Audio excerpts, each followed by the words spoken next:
नमस्कार, आप देख रहे हैं आज तक। मैं हूं आपके साथ नवजोत रंधावा। सुबह सुबह में आपका स्वागत है। 17वां दिन किसानों के आंदोलन का, और आज इस आंदोलन को और बड़ा करने की तैयारी, क्योंकि आज हाईवे जाम, चक्का जाम, टोल नाकों को फ्री किया जाएगा। किसानों ने सीधे सीधे कह दिया है कि सरकार के तमाम प्रस्ताव नामंजूर हैं। किसानों ने अपनी कुल मिलाकर 15 मांगे रखी थी, 12 पर विचार करने के लिए सरकार तैयार हो गई। कल एक बार फिर से कृषि मंत्री नरेंद्र तोमर ने कहा कि बातचीत के लिए वो तैयार है, बशर्ते किसान भी 2 कदम आगे बढ़ाएं। किसानों ने कहा कि जब तक कानून रद्द नहीं होंगे वो यहां से हटने वाले नहीं हैं।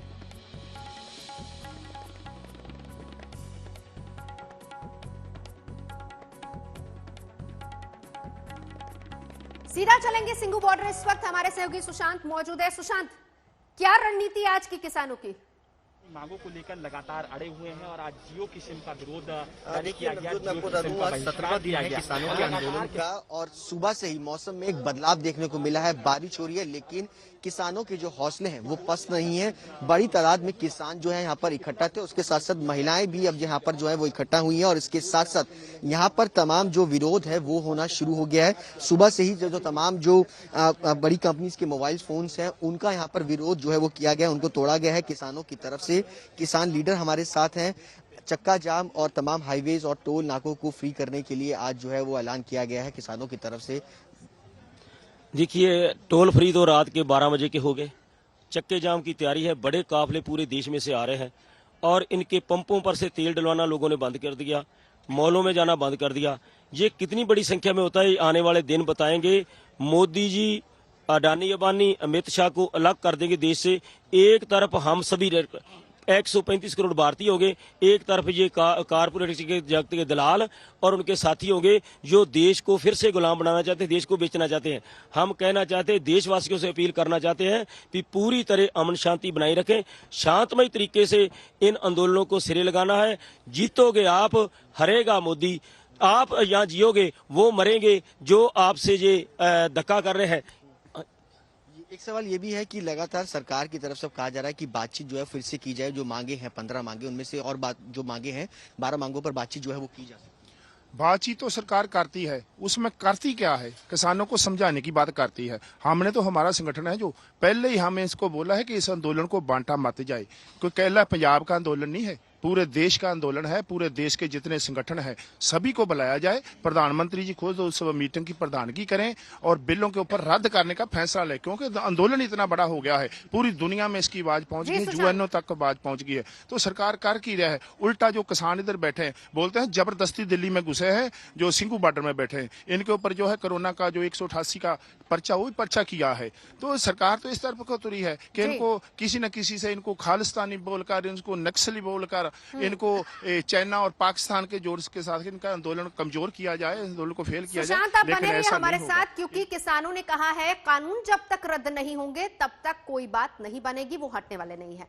तो किसान आंदोलन को लेकर अब विवाद भी खड़े हो रहे हैं। कृषि बिल के खिलाफ सड़कों पर उतरे हैं किसान, लेकिन साथ ही साथ सीए विरोधी तस्वीरें अब सामने आई हैं। किसानों ने कई ऐसे लोगों की रिहाई की मांग की है जिसने अब विवाद खड़ा कर दिया, और बीजेपी ने सीधे तौर पर कहा है कि आंदोलन को देश विरोधी ताकतें हाईजैक कर रही हैं।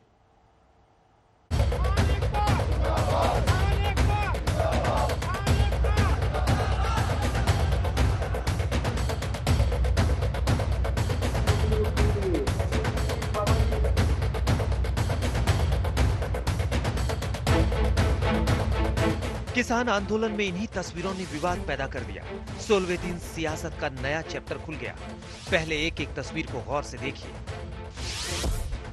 उमर खालिद, शर्जिल इमाम, गौतम नवलखा, सुधा भारद्वाज, वरवरा राव। ये तो बस चंद नाम है। बैनर पोस्टर में और भी कई चेहरे हैं जिन पर या तो संगीन इल्जाम है या फिर यूएपीए के तहत केस दर्ज है। यही वजह है कि जब किसान आंदोलनकारियों के बीच ये पोस्टर लगा तो कानून मंत्री ने इसके पीछे बड़ी साजिश करार दिया। देखिए, हम किसानों से बात कर रहे हैं, हमारे मंत्रीगण बात कर रहे हैं। मैं भी अपील करता हूं कि हमारा बिल्कुल मन खुला हुआ आपसे बात करने के लिए। ये संशोधन देश में है, लेकिन मैं एक बात विनम्रता से कहना चाहूंगा, अगर देश को तोड़ने वाले किसानों के आंदोलन में घुसने की कोशिश करेंगे तो सख्त कार्रवाई होगी। टिकरी बॉर्डर से कुछ किलोमीटर की दूरी पर चल रहे आंदोलन के दौरान बैनर पोस्टर लगाए गए थे। बैनर पोस्टर में साफ साफ लिखा हुआ था कि जिन्हें झूठे केसों में गिरफ्तार किया गया उनकी रिहाई हो। भारतीय किसान यूनियन एकता उग्राह के इस पोस्टर के पीछे केंद्रीय मंत्री प्रकाश जावड़ेकर वही पैटर्न देख रहे हैं जैसा उनके मुताबिक शाहीन बाग में था। जो पोस्टर लगाए हैं तो इसका मतलब साफ है कि यह आंदोलन के पीछे जानबूझकर शाहीन बाग जैसा ये लंबा चलाकर ये देश को बदनाम करने की एक कोशिश है, साजिश है। और निश्चित रूप से लेफ्ट और अल्ट्रा लेफ्ट ये इन्होंने इसका कब्जा कर लिया है। किसान आंदोलन ये अब नहीं रहा है, ये साफ हो गया है। कृषि बिल को लेकर किसान लगातार अपनी आवाज बुलंद कर रहे हैं, लेकिन इस बीच खुफिया एजेंसी की रिपोर्ट ने भी चौंका दिया है। सूत्रों की माने तो एजेंसी ने केंद्र सरकार को एक रिपोर्ट सौंपी है, जिसके मुताबिक किसान आंदोलन को अल्ट्रा लेफ्ट और लेफ्ट समर्थकों ने हाईजैक कर लिया है। रिपोर्ट में बताया गया है कि आंदोलनकारी किसानों को भड़काने की भी योजना है। सूत्रों के मुताबिक सरकारी संपत्ति को नुकसान पहुंचाने का भी प्लान है। किसानों से बातचीत में जुटे कृषि मंत्री ने पूछा कि आखिर ये किसानों का मुद्दा कैसे हो सकता है। किसान की मांग एमएसपी की हो सकती है, किसान की मांग एपीएमसी की हो सकती है, किसान की मांग एक्ट में प्रावधानों को लेकर हो सकती है, लेकिन ये किसान की डिमांड कहाँ से हो सकती है? अगर ये डिमांड और ये पोस्टरबाजी अगर वहाँ हो रही है तो मैं किसान यूनियन के नेताओं से कहना चाहता हूँ कि इससे बचना चाहिए और ये किसान आंदोलन को बिखेरने की कार्रवाई है। कृषि बिल के खिलाफ किसान अपनी मांग पर अड़े हुए हैं, लेकिन कहीं पोस्टर का पचड़ा उनके लिए सिरदर्द न बन जाए। दिल्ली से राहुल श्रीवास्तव और हिमांशु मिश्रा के साथ आज तक ब्यूरो। कृषि कानूनों के खिलाफ देश भर में किसान राजधानी दिल्ली की सीमाओं पर लगातार पिछले 16 दिन से डेरा डाले हुए हैं। आज 17वां दिन है प्रदर्शन का। सरकार आंदोलनकारी किसानों के से 6 दौर की बातचीत कर चुकी है, लेकिन बेनतीजा रही। सरकार से मिले प्रस्तावों को किसान नेता मानने को तैयार नहीं है। पूरे 32 साल बाद राजधानी दिल्ली किसानों के विरोध का गढ़ बनी है। अन्नदाताओं को कृषि कानून मंजूर नहीं।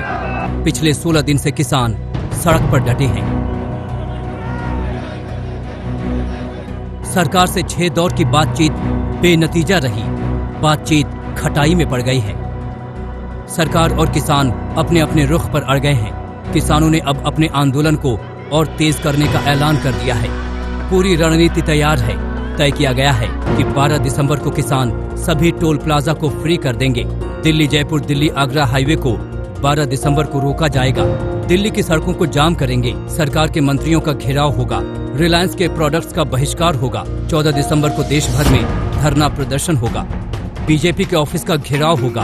हर जिले के मुख्यालय पर धरना प्रदर्शन होगा। देखो, किसान संशोधन पे तैयार नहीं है। क्लियर बात सुन लो, ठीक है? किसान संशोधन पे तैयार नहीं है। सरकार वापसी लेने को तैयार नहीं है, तो मेरे पे क्या इलाज है इसका? किसानों के आंदोलन का आज 16वां दिन है और सरकार और किसानों के बीच 6 दौर की बातचीत हो गई है, लेकिन अभी भी बात बनी नहीं है। किसान लगातार ये कह रहे हैं कि जो तीनों कृषि कानून है सरकार उसको वापस करे। किसान नेता लंबी लड़ाई के मूड में हैं और तैयारियों से लैस हैं। सरकार के प्रस्ताव और कृषि कानूनों को लेकर किसानों में जबरदस्त आक्रोश है। किसान कानून वापसी को लेकर अड़ गए हैं। अगर किसानों का आंदोलन तेज हुआ तो इसका असर सीधे दिल्ली पर पड़ेगा। दिल्ली के आसपास के इलाकों से सब्जियों और दूध की सप्लाई होती है। ऐसे में जरूरी चीजों की सप्लाई रुकने का खतरा है। सरकार भी जानती है कि नाकेबंदी से दिल्ली में हालात बिगड़ सकते हैं। यही वजह है कि किसानों से अपील की जा रही है, आंदोलन खत्म करें। सर्दी का सीजन है, कोविड का संकट है, किसान बड़ी रिस्क में पड़े हुए हैं और लीडर्स जो है उसमें बढ़कर जो नेतृत्व करना चाहिए और किसानों के हित की बातों को डिस्कस करना चाहिए। इसलिए जनता के हित में, किसानों के हित में उनको अपने आंदोलन को समाप्त करना चाहिए। सड़क पर आंदोलन के साथ साथ किसान कानूनी जंग के लिए भी तैयार हैं। भारतीय किसान यूनियन ने कृषि कानूनों के खिलाफ सुप्रीम कोर्ट में याचिका दायर की है। याचिका में तीनों ही कृषि कानूनों को चुनौती दी गई है। याचिका में कहा गया है कि कृषि कानून के मसले पर पुरानी याचिकाओं को सुना जाए। नए कानून देश के कृषि क्षेत्र को निजीकरण की ओर धकेलने वाला है। मौसमी सिंह के साथ जितेंद्र बहादुर सिंह, दिल्ली आज तक। क्या पश्चिम बंगाल में राष्ट्रपति शासन लगने वाला है? इस सवाल का जवाब पूरा देश जानना चाहते हैं और इसी की मांग बीजेपी भी कर रही है। पश्चिम बंगाल के राज्यपाल जगदीप धनखड़ ने भी इसको लेकर थोड़ा हिंट दिया, जिसके आधार पर आज हम पश्चिम बंगाल में राष्ट्रपति शासन की आशंका को डिकोड करेंगे।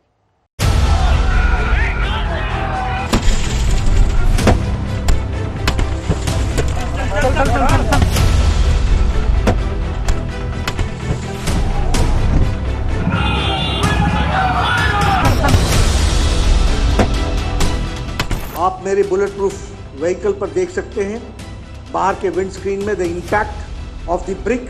It was because of bullet proof vehicle that I was saved.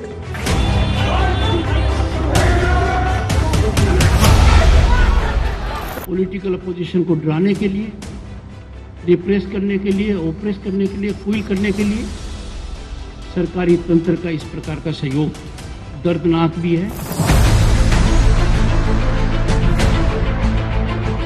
Bengal में अपने राष्ट्रीय अध्यक्ष के काफिले पर हमले से बीजेपी पहले ही भड़की हुई थी। ऊपर से ममता बनर्जी ने आग में घी डालने वाला बयान दे दिया। কোনদিন একটা চিফ মিনিস্টার চলে আসছে, কাজ নেই তো কিছু, লোকের কাজ করে না। কোনদিন হোম মিনিস্টার চলে আসছে, কোনদিন ওই আরেকটা মিনিস্টার চলে আসছে, কোনদিন চারটা নাড্ডা ফাড্ডা ভাড্ডা গাড্ডা সব চলে আসছে একটা করে। আর তারা একা প্রোগ্রাম করবে, কেউ করবে না। আর যেদিন তারা প্রোগ্রাম করবে, লোক যদি না আসে তাহলে নিজে সাজিয়ে রাখবে, যাতে নতুনকি করে ন্যাশনাল নিউজে ভালো করে দেখায়, দেখো আমরাই মেরেছি। আরে তোমার পেছনে 50টা গাড়ি কেন যায়? पश्चिम बंगाल के गवर्नर जगदीप धनखड़ ममता बनर्जी के इस बयान से इतने आहत हो गए कि प्रेस कॉन्फ्रेंस करके ममता बनर्जी से माफी की डिमांड कर दी। भारत एक है, भारत की आत्मा एक है, भारत की नागरिकता एक है। ये जो खतरनाक खेल है, कौन बाहरी कौन अंदरूनी, आप इसको त्याग दीजिए। Withdrawal of this video with apology will raise her stature. BJP अध्यक्ष जेपी नड्डा और बंगाल बीजेपी चीफ दिलीप घोष की गाड़ियों पर हुए हमले को बीजेपी टीएमसी की करतूत बता रही है। गृह मंत्री अमित शाह ने भी इस हमले को प्रायोजित हिंसा बताया और आज राज्यपाल धनखड़ ने चेतावनी दे दी कि अगर ममता ने अपना दायित्व नहीं निभाया तो वो अपना दायित्व निभाना शुरू कर देंगे। Madam chief minister, please don't play with fire of this nature. This is too dangerous to be acceptable by anyone who believes in Indian Constitution, who believes in rule of law। आपने शपथ ली है उस संविधान के तहत काम करने की जिसका प्रियम्बल मैंने पढ़ा है। यदि अगर आप इस रास्ते से भटकती हैं तो मेरे दायित्व की शुरुआत होती है। तो पश्चिम बंगाल के गवर्नर जगदीप धनखड़ के इस बयान का क्या मतलब निकाला जाए? आशंका ये भी जताई जाने लगी है कि चुनाव से पहले ही बंगाल में राष्ट्रपति शासन लगाया जाएगा। इसको लेकर अभी सस्पेंस है, लेकिन गवर्नर धनखड़ जिस तरह से एक्टिव है वो काफी कुछ कहता है। गवर्नर धनखड़ ने एक रिपोर्ट केंद्र सरकार को भेजी जिसमें जेपी नड्डा के काफिले पर हमले के बारे में विस्तार से जानकारी दी। सवाल उठाए गए कि सिक्योरिटी अलर्ट के बावजूद ये हमला कैसे हो गया। साथ ही राज्य की कानून व्यवस्था की स्थिति के बारे में भी विस्तार से बताया गया, जिसके बारे में केंद्रीय गृह मंत्रालय ने आज ही पश्चिम बंगाल के डीजीपी और मुख्य सचिव को 14 दिसंबर को दिल्ली में तलब कर लिया। जाहिर है टीएमसी को ये बात बर्दाश्त नहीं हो रही है। We don't care what Delhi is telling. They are intentionally creating problem. to divert Mamata Banerjee from the progress. She is doing progress of Bengal, but they are trying to divert Mamata Banerjee so that Mamata Banerjee concentrates in other things other than progress. So we understand what is going on and we will combat the situation accordingly. Governor खुलकर तो नहीं बोल रहे थे, लेकिन जिस तरह से वो ममता बनर्जी को संविधान का पाठ पढ़ा रहे थे और राज्य की कानून व्यवस्था पर सवालिया निशान लगा रहे थे, उससे कयास लग रहे हैं कि पश्चिम बंगाल में राष्ट्रपति शासन की तैयारी शुरू हो चुकी है। बीजेपी भी गवर्नर के विचारों से सहमति जता रही है। गवर्नर ने ये बात कही है तो निश्चित रूप से संवैधानिक पद पर बैठे हुए ऐसे वरिष्ठ व्यक्ति ने निश्चित रूप से सोच समझ करके ये बात कही होगी। हमको ये बात कहने के पीछे उनको कितनी पीड़ा हुई होगी, उनको कितना कष्ट हुआ होगा, कितने कष्ट के बाद में, कितने विचार के बाद में वो इस बात के कहने के लिए मजबूर हुए होंगे। मुझे लगता है कि इसके दृष्टिकोण से इसको देखना चाहिए। State has emerged as a state of lawlessness. वहाँ किसी तरह की शासन व्यवस्था नहीं है और शासन व्यवस्था का पॉलिटिसाइजेशन हो गया है। This is really unfortunate. और लेकिन सुखद बात इसके साथ में ये है that people of Bengal have decided to change. Bengal में राष्ट्रपति शासन के लिए अनुकूल माहौल बनाने में बीजेपी कोई कसर नहीं छोड़ रही। बीजेपी ममता बनर्जी के पुतले जला रही है और खुलकर बंगाल में राष्ट्रपति शासन की मांग कर रही है। राज्यपाल जी से निवेदन करेंगे कि वे इनकी सबकी आवाज राष्ट्रपति जी तक पहुंचाएं और बंगाल का लोकतंत्र की रक्षा करने के लिए वहां पर राष्ट्रपति कानून लगाए। इस प्रकार से ममता बनर्जी कानून हाथ में ले नहीं सकती। डर के कारण, भय के कारण उनकी बौखलाहट सामने दिख रही है। हिम्मत है तो हमारे सवालों का जवाब दे। उनके पास जवाब है नहीं। जब जवाब शेष नहीं होते तो इस प्रकार का क्रोध उमड़ पड़ता है। पश्चिम बंगाल में चुनाव अगले साल है, लेकिन माहौल अभी से टेंशन वाला हो चुका है। ऐसी स्थिति में गवर्नर धनखड़ का दायित्व काफी बढ़ गया है। नियमों की माने तो बंगाल में राष्ट्रपति शासन लगेगा या नहीं, ये उन्हीं पर निर्भर करता है। कोलकाता से इंद्रजीत कुंडू के साथ आज तक ब्यूरो। खबर राजस्थान के कोटा से, जहां पर अस्पताल में 24 घंटे के अंदर 9 बच्चों की मौत हो गई। और ये कोटा का वही अस्पताल है जहां पर पिछले साल 100 बच्चों की मौत से हड़कंप मच गया था। अब एक बार फिर से बच्चों की मौत ने गहलोत सरकार के तमाम दावों पर गंभीर सवाल खड़े कर दिए हैं। भूखा मर के भी यहाँ पर अस्पताल में पड़े हुए हैं। कोटे के इस अस्पताल से निकली हुई ये मैयतें उन मासूम बच्चों की हैं जिन्हें ये तक पता नहीं था कि जिंदगी कैसी होती है। सिर्फ 24 घंटे में बच्चों के लिए कब्रिस्तान बन गया था जेके लॉन अस्पताल। 9 शिशुओं की मौत सबको सन्न कर गई। ये कोटा के सबसे बड़े अस्पतालों में एक है। यहाँ बच्चों की लाशें निकलनी शुरू हुई तो सरकार के तंत्र का कच्चा चिट्ठा दहाड़ मारता सामने आया। पूरे सिस्टम की पोल खुल गई। कोटा के जेके लोन अस्पताल की लापरवाही किस कदर है आप देख सकते हैं। यहाँ पर एक छोटे से बच्चे को टेस्ट नहीं हो पाया, जिसकी वजह से यहाँ से उसकी माँ को लेकर जाना पड़ रहा है। आप देख सकते हैं किस तरह से ऑक्सीजन सिलेंडर के साथ में माँ अपने छोटे से बच्चे को लेकर जा रही है। क्या कहा है आपको यहाँ पे?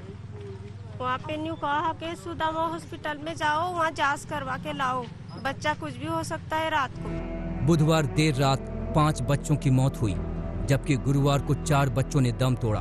पीड़ित परिवारों का आरोप है कि अस्पताल में लापरवाही चरम पर है, कोई सुनने जानने वाला नहीं। टेस्ट है जो ये हम नहीं जानते ये टेस्ट क्या है, ये लिखा है और टेस्ट सब यहाँ हो गए, केवल ये एक ही टेस्ट करवाना है। अब ये यहाँ पे बंद हो रहा है कोरोना के चक्कर में। नवजात बच्चों की मौत की खबर फैलते ही प्रशासन में हड़कंप मच गया। मंत्री, सरकारी बाबू, विपक्ष सब एक्टिव हो गए। बीजेपी ने सरकार पर लापरवाही का आरोप लगाया। अभी कल 8 घंटे में 9 नवजात बच्चों की मौत हो जाना, ऐसा लगता है कि बच्चों को जिंदगी और मौत के बीच में जूझते हुए बच्चों को अस्पताल में जान बचाने के लिए नहीं ला रहे, वो अस्पताल में मौत के मुंह में ले जा रहे। पिछले साल दिसंबर में ही कोटा के जेके लॉन अस्पताल में 100 बच्चों की मौत हो गई थी।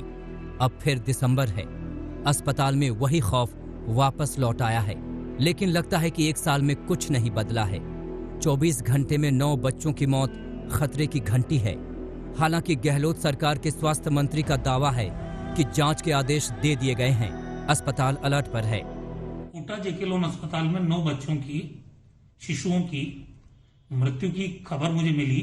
मैंने तत्काल मेडिकल कॉलेज के प्रिंसिपल सरदाना जी से और वहां के अधीक्षक से रिपोर्ट तलब की है और ये डायरेक्शन जारी किए हैं कि किसी भी स्थिति में चिकित्सकों की लापरवाही से एक भी बच्चे की जान नहीं जानी चाहिए। इसको आप लोगों को एंश्योर करना पड़ेगा। दावा, और यही वाला दावा पिछले साल भी था। पिछले साल 100 बच्चों की मौत के बाद गहलोत सरकार की खूब किरकिरी हुई थी। सरकार ने दावा किया था कि भविष्य में नवजातों के लिए सिस्टम को दुरुस्त किया जाएगा, लेकिन लगता है मरते बच्चों की सिसकियां वक्त के साथ दफन हो गई। कोटा से संजय वर्मा के साथ देव अंकुर, आज तक।